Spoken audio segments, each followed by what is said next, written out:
Assalamualaikum warahmatullahi wabarakatuh. Perkenalkan nama saya Heri Susanto. Pada kesempatan kali ini saya akan mempresentasikan tugas kelompok untuk mata kuliah Tribologi dan Teknologi Perlakuan Permukaan, di mana pada kesempatan kali ini kita akan membahas dari materi kuliah Tribologi dan Teknologi Perlakuan Permukaan untuk materi materi em, disposition dan coating pada em, material. Pada kesempatan kali ini eh, untuk tugas yang akan saya presentasikan adalah perihal perihal studi kasus tentang SAF eh, s- studi kasus tentang SAF di pabrik manufaktur baja. Dalam hal ini, contoh yang akan dikemukakan adalah SAF transmisi conveyor pembawa slab atau baja panas, atau roll neck SAF di rolling mill. Pada poin yang akan saya presentasikan untuk em, materi ini adalah pertama yaitu rekomendasi coating terbaik untuk SAF, roll neck SAF, dan atau shaft transmisi di pabrik baja. Untuk rekomendasi utama tentang eh, perihal coating terbaik yang akan digunakan adalah yaitu HOV dengan material WC COCR yang merupakan material tungsten karbid dan kobalt chromium atau laser cladding berbasis kobalt yaitu stellite jika anggaran mencukupi untuk penerapan coating tersebut. Kemudian untuk perbandingan ringkas penggunaan atau rekomendasi coating yang akan digunakan adalah di mana beberapa perbandingan ini akan menjadi acuan atau rekomendasi dalam pengaplikasiannya. Pertama yaitu kriteria yang dilihat adalah ketahanan abrasi atau mil scale, di mana HOV atau WC-COCR ini memiliki kriteria ketahanan abrasi yang cukup tinggi atau sangat tinggi. Kemudian yang kedua adalah laser cladding atau stylite, di mana ketahanan abrasi pada laser cladding ini memiliki kriteria yang sangat tinggi juga.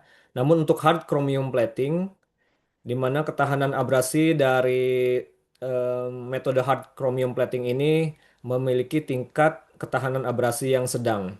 Kemudian pada poin berikutnya, mengenai ketahanan korosi dan tribokorosi, pada HVOV cukup tinggi, kemudian untuk laser cladding sangat tinggi, lalu untuk hard chromium plating itu kategorinya rendah sampai dengan sedang. Kemudian untuk kekuatan tingkat ke substrat, HVOV itu memiliki kriteria mekanis atau mechanical interlocking. Kemudian untuk laser cladding, stellite, dia merupakan atau apa namanya termasuk pada kategori metalurgi atau metallurgical bonding. Lalu untuk hard chromium plating, kekuatan ikatan ke substratnya itu bersifat mekanis atau interlocking plus elektrokimia. Lalu untuk kriteria berikutnya adalah perihal stabilitas thermal. Pada HVOV ini stabilitas thermal yang terjadi bisa dengan di tingkat tinggi atau hingga 500 derajat Celcius. Kemudian untuk laser cladding atau stellite itu stabilitas termalnya sangat tinggi di mana akan apa akan lebih dari 700 derajat Celcius tergantung pada paduannya. Lalu kemudian untuk hard chromium plating, stabilitas termal yang terjadi itu di level sedang atau kurang dari 200 derajat Celcius pada pengoperasian optimal. Untuk ketebalan tipikal, HVOV itu bisa mencapai 200 sampai dengan 800 mikrometer. Kemudian Untuk yang laser cladding, itu ketebalan tipikalnya di range antara 0,5 sampai dengan 3 milimeter lebih. Dan untuk hard chromium plating, itu ketebalan tipikalnya bisa tercapai antara 20 sampai dengan 150 mikrometer. Lalu untuk porositas lapisan, HVOV ini terbilang cukup rendah, yaitu antara 1 sampai dengan 3%. Kemudian untuk laser cladding stellite, ini porositas lapisannya sangat rendah, di mana dia kurang dari 1%. Kemudian untuk hard chroming plating ini, porositas lapisan sangat rendah atau kurang dari 0%. Dan kemudian untuk finishing setelah coating, ini HVOV perlakuannya tidak perlu di grinding. Kemudian untuk laser cladding, finishing setelah coating itu memerlukan machining atau grinding. Dan untuk hard chromium plating, finishing setelah coating itu memiliki finishing yang baik, di mana permukaannya itu akan cukup halus. Kemudian untuk biaya investasi proses, untuk HVOV ini tergolong sedang. Kemudian untuk laser cladding atau stellite, biaya investasi proses itu kategorinya cukup tinggi. Dan untuk hard chromium plating, biaya investasi proses eh, tergolong rendah. Kemudian untuk biaya per komponen, pada HVOV bisa dikategorikan sedang, kemudian untuk laser cladding bisa dikategorikan tinggi, dan untuk hard chromium plating ini biaya per komponen terbilang cukup rendah. Lalu untuk kelayakan untuk shaft besar di pabrik baja, eh, HVOV ini terbilang sangat baik. Lalu untuk laser cladding terbilang sangat baik untuk kondisi yang memang ekstrim atau ketika si shaft itu memiliki beban kejut yang tinggi. Kemudian untuk hard chromium plating, kelayakan untuk shaft besar di pabrik baja itu trennya sekarang telah mulai ditinggalkan. Lalu untuk solusi pertama, di mana pemilihan rekomendasi coating yang akan diaplikasikan untuk shaft roll neck atau shaft transmisi di pabrik baja. Solusi yang pertama yang bisa kita ambil atau kita aplikasikan atau adalah pertama HOV, di mana WC dan COR merupakan solusi yang optimal untuk aplikasi ini. Pada mekanisme dan struktur lapisannya, pada HVOV ini, partikel WC-COR memiliki apa eh, pengaplikasian yang cukup cepat, yaitu berkecepatan supersonik.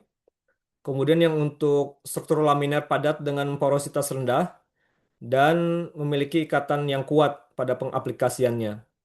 Kemudian keunggulan utama dari metode HVOV ini antara lain, ia memiliki kekerasan sangat tinggi atau lebih dari 1000 HV untuk menahan abrasi mil scale.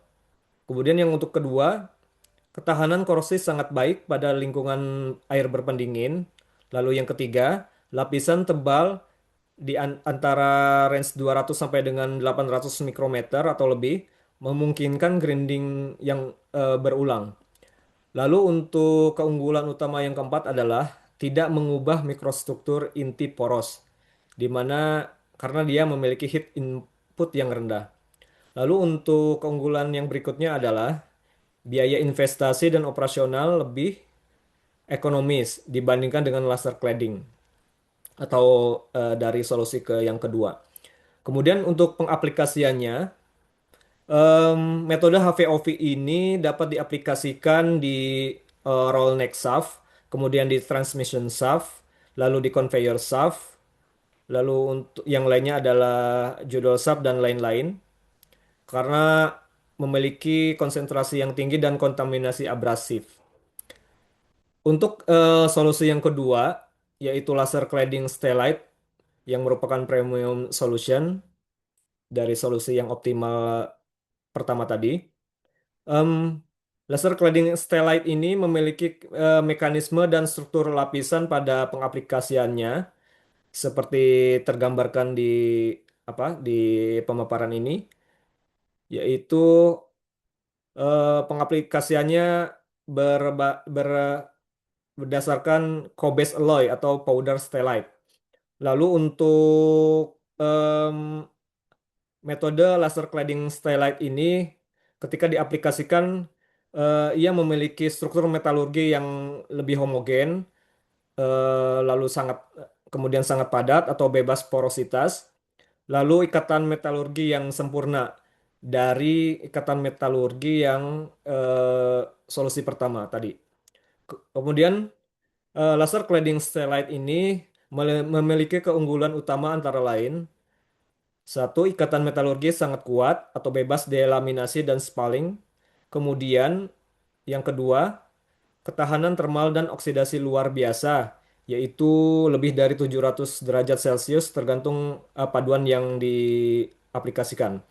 Kemudian yang keunggulan utama yang ketiga adalah laser cladding stellite ini memiliki ketahanan tribokorosi yang terbaik dan ideal untuk kondisi yang ekstrim. Kemudian keunggulan utama berikutnya, laser cladding stellite ini memiliki umur pakai maksimal untuk beban kejut dan torsi yang sangat tinggi. Kemudian untuk aplikasi eh, laser cladding stellite ini bisa diaplikasikan pada shaft di area kritis yang mengalami beban kejut yang berat, kemudian juga bisa beroperasi di suhu yang sangat tinggi. Lalu untuk resiko kegagalannya itu lumayan cukup besar ya untuk pengaplikasiannya. Maksudnya risiko kegagalan pada saat pengaplikasian di di SAP yang dioperasionalkan. Eh, Justifikasi dari ketiga alternatif coating yang bisa diaplikasikan pada SAP ini antara lain: pertama, hard chromium plating sudah mulai ditinggalkan karena performa tribokorosi yang terbatas dan karena memang bersinggungan dengan isu lingkungan karena adanya apa reaksi kimia di CR6 itu.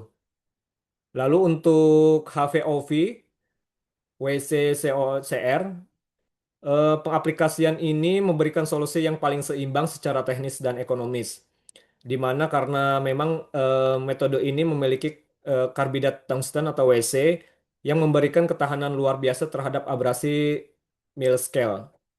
Kemudian untuk matriks COCR, pengaplikasiannya dapat memberikan ketahanan korosi yang kuat terhadap air berpendingin dan pada lingkungan yang korosif.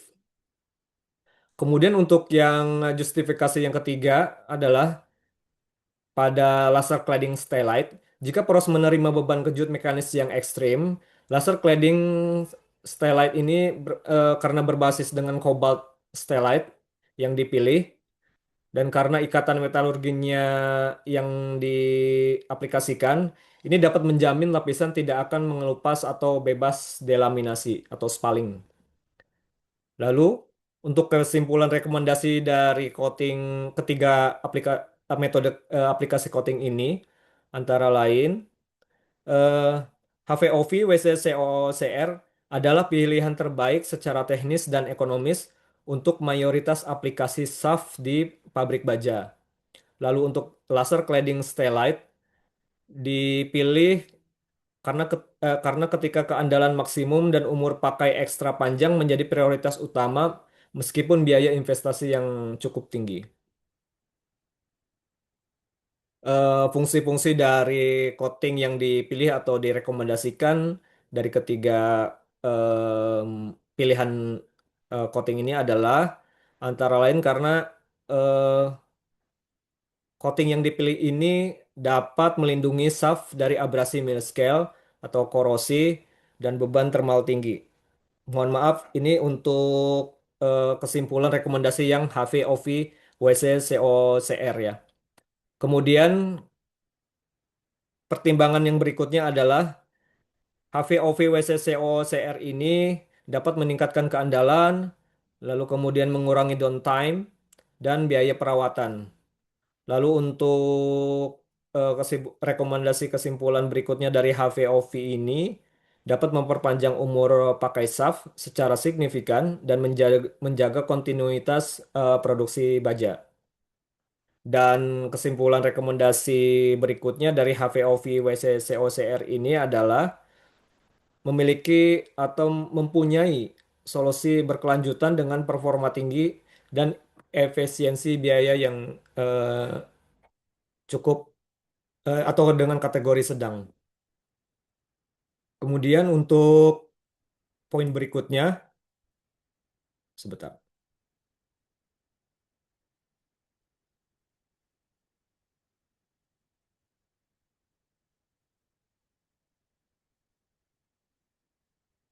Poin berikutnya adalah poin 7, metode karakterisasi yang diperlukan. Untuk memastikan kualitas coating pada shaft atau roll neck shaft atau transmisi sebelum dipasang di pabrik baja, pengujian berikut wajib dilakukan. Dari pengaplikasian coating yang dipergunakan atau yang diaplikasikan.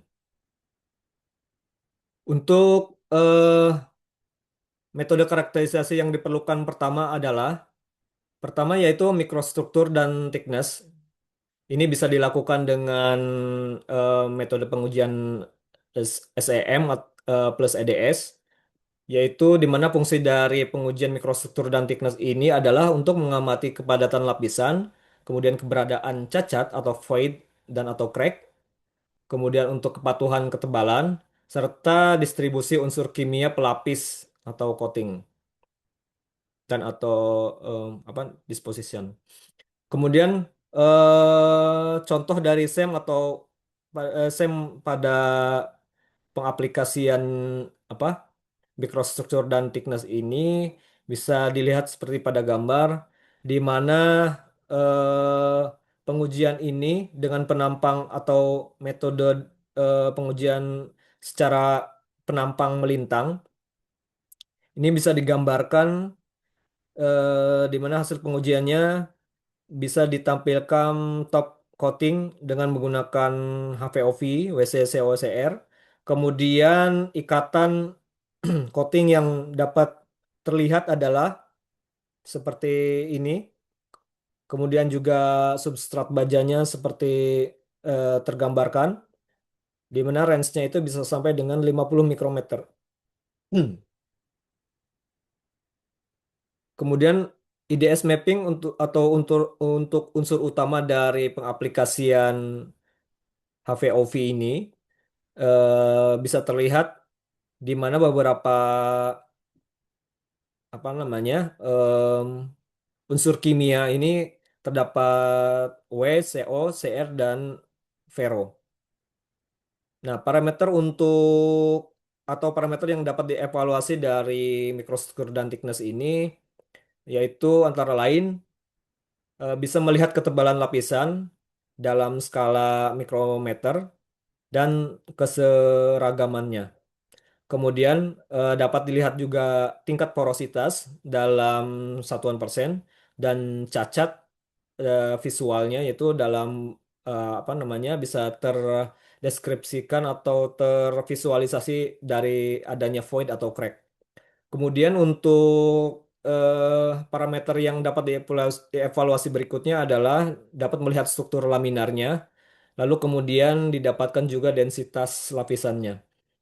Lalu untuk apa namanya parameter yang dapat dievaluasi berikutnya antara lain distribusi unsur yang bekerja atau yang terdapat yaitu W, CO, W, CO, CR, C, O, Fe dan lain-lain. Itu merupakan beberapa eh, apa namanya parameter kimia yang dapat dilihat pada pengujian mikrostruktur dan thickness ini. Kemudian untuk berikutnya parameter yang dapat dievaluasi adalah kualitas interface dari coating dan substratnya pada pengaplikasian metode ini. Lalu untuk peralatannya dapat lihat atau divisualisasikan di gambar, di mana ada SEM atau Scanning Electron Microscope, kemudian ada IDS, yaitu Energi Dispersive X-ray Spectroscopy, seperti yang tertera di gambar. Kemudian yang untuk karakterisasi yang diperlukan berikutnya adalah micro hardness testing. Ini bisa dengan metode Vickers untuk hardness testingnya, di mana dalam pengujian ini adalah berfungsi untuk mengukur kekerasan lapisan pada penampang melintang atau cross section dari permukaan hingga batas substrat untuk memastikan ketahanan abrasi. Seperti yang digambarkan pada presentasi, di mana untuk metode micro hardness testing eh, model Vickers ini eh, tergambarkan permukaan, kemudian coating WCCOCR sampai dengan substrat bajanya bisa dilihat dan range pengukurannya itu bisa mencapai sampai dengan 100 mikrometer. Lalu untuk profil kekerasan microhadressnya dari HVOV ini dapat dilihat pada grafik yang tertera di mana kekerasan atau HVOV dengan metode Vickers ini dapat mencapai eh, lebih dari 1.200. Lalu jarak dari permukaannya itu bisa lebih dari 500 mikrometer.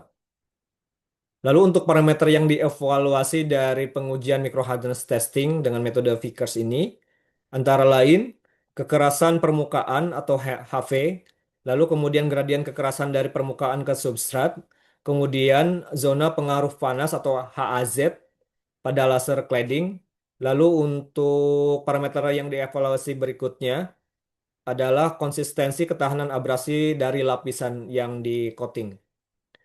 Lalu untuk peralatan yang dipergunakan pada micro hardness testing metode Vickers ini adalah Vickers Micro Hardness Tester, di mana intendornya ini eh, merupakan piramida intan. Yang dipergunakan adalah piramida intan, identornya. Kemudian untuk karakterisasi yang diperlukan berikutnya untuk memastikan kualitas coating pada SAF ini adalah adhesion test, di mana metode yang dipakai adalah pull-off test atau scratch test. Di mana pada pengujian ini tujuannya adalah untuk menguji kekuatan rekat lapisan agar tidak terjadi kegagalan delaminasi di lapangan. Deskripsinya antara lain pada pull-off test dengan acuannya yaitu ASTM C633, hasil yang bisa dicapai adalah 70 eh, megapascal, di mana kohesif di dalam lapisan itu merupakan adhesif yang baik, bisa merupakan berupa adhesif yang baik. Kemudian untuk scratch test yang mengacu pada ASTM C1624, pengujiannya dapat berupa grafik yang ditampilkan di mana pada tes ini merupakan perbandingan dari beban normal atau dalam skala Newton, lalu dengan jarak dalam satuan milimeter, di mana LC2 itu terjadi mencapai nilai 68 Newton. Jadi tingkatan kegagalan adhesinya seperti yang tergambarkan di grafik. Lalu untuk parameter yang dievaluasi di adhesion test ini antara lain, pertama kekuatan rekat dalam satuan megapascal, lalu kemudian critical load-nya dalam skala LC1, LC2, dan seterusnya. Kemudian untuk mode kegagalannya itu bisa berupa hasil dari adhesifnya seperti apa, kohesifnya seperti apa, lalu eh, campurannya itu yang terjadi seperti apa. Kemudian daya tahan terhadap beban torsi dan impact-nya itu bisa juga dievaluasi dengan pengujian adhesion test ini. Kemudian untuk parameter berikutnya yang bisa didapat adalah kualitas interface dari coating dan substrat. Lalu untuk peralatan yang dipergunakan pada adhesion test ini antara lain pull of adhesion tester dan scratch tester sesuai dengan gambar yang tertera pada eh, apa pada pemaparan. Lalu untuk karakterisasi berikutnya adalah optical profilometry atau flowfilometer, di mana fungsinya adalah untuk mengukur kekasaran permukaan atau surface roughness setelah proses grinding akhir untuk memastikan koefisien gesek yang rendah. Jadi pada pengujian ini, ketika proses grinding atau penghalusan itu telah dilakukan, itu akan didapat apa namanya hasil dari eh, atau hasil untuk pengujian profimeternya itu.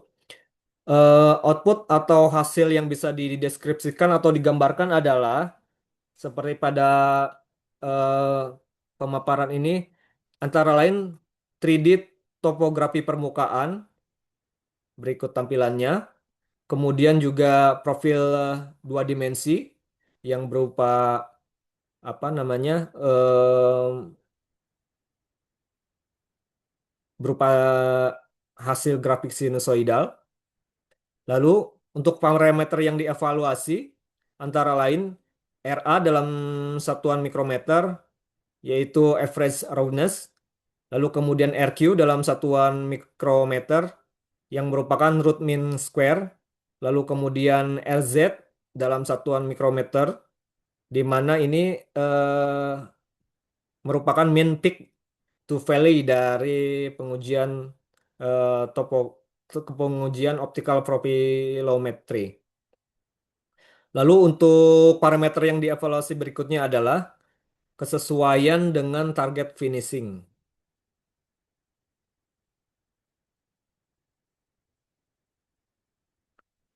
Nah, untuk peralatan yang dipergunakan antara lain seperti yang tergambarkan adalah optical profilometer atau 3D surface profilometer yang bisa digunakan pada apa namanya profilometer ini atau optical profilometry test.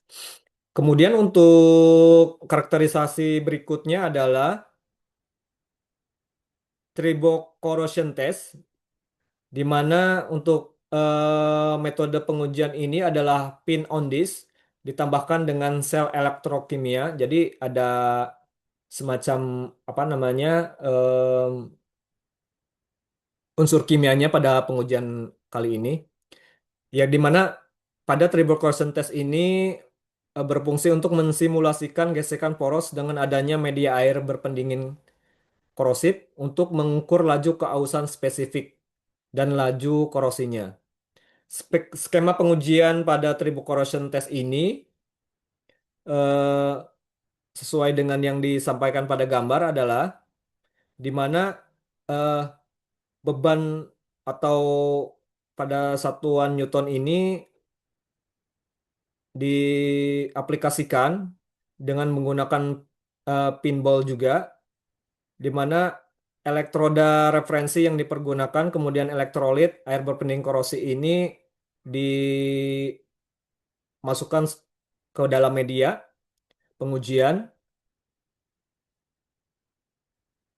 yang yang di mana si apa namanya si eh, sampling atau sampling dari si shaft itu dimasukkan dalam disk atau sampel coatingnya itu sendiri. Lalu untuk output utama yang dihasilkan antara lain laju keausan spesifik di mana yang akan didapatkan adalah dalam satuan mikrometer eh, kuadrat per Newton meter, di mana hasilnya bisa tergambarkan yaitu perbandingan antara HVOV, WCC, OCR, kemudian dengan laser cladding atau stellite, dan hard chrome. Nah, ini yang kemungkinan akan didapatkan output dari pengujian tersebut atau triple corrosion test ini. Kemudian, output utama yang dihasilkan lainnya adalah potensial korosi, ya, di mana V itu berbanding dengan OCV. Nah, ini dari hasil penguji dari ketiga sampel metode yang tadi disampaikan. Ini seperti ini di mana HVOV WCC OCR ini yang apa namanya berwarna hijau, kemudian yang laser cladding stellite ini berwarna biru, lalu untuk hard chrome-nya itu yang berwarna merah dan masing-masing dapat dievaluasi. Nah, untuk parameter yang dievaluasi pada pengujian triple corrosion test ini antara lain pertama laju keausan spesifik atau eh, K, kemudian koefisien gesek dalam satuan mikron terhadap waktu, kemudian potensial korosi dan laju korosi atau LCC, LCORR. Lalu kemudian sinergi wear corrosion atau triple corrosion-nya itu sendiri yang merupakan parameter utama dari triple corrosion test. Lalu untuk peralatan yang dipergunakan itu seperti ditampilkan pada gambar adalah tribometer pin on disk yang terintegrasi atau di apa namanya menggunakan media sel elektrokimia. Nah, untuk metode karakterisasi yang diperlukan untuk memastikan kualitas coating pada SAF ini secara keseluruhan, tujuan utamanya adalah untuk memastikan coating pada SAF memiliki struktur, sifat mekanik, kemudian adhesi dan ketahanan tribokorosi yang memenuhi standar operasi ekstrim di pabrik baja sebelum komponen itu digunakan. Lalu untuk standar referensi yang diacu pada metode karakterisasi ini antara lain ASTM B733 untuk HVOV coating, lalu kemudian ASTM C633 untuk pull off test, kemudian untuk acuan berikutnya adalah ASTM C1624 untuk scratch test, lalu kemudian ASTM G99 atau G133 untuk tribo corrosion. Lalu kemudian referensi berikutnya adalah ISO 4287 untuk surface dan roughness. Demikian yang dapat saya sampaikan dari materi atau pemaparan eh, untuk rekomendasi coating yang terbaik yang dapat direkomendasikan dan metode karakterisasi yang diperlukan untuk memastikan kualitas coating pada shaft roll neck shaft atau transmisi sebelum dipasang di pabrik baja. Demikian yang dapat saya sampaikan. Akhir kata, Assalamualaikum warahmatullahi wabarakatuh.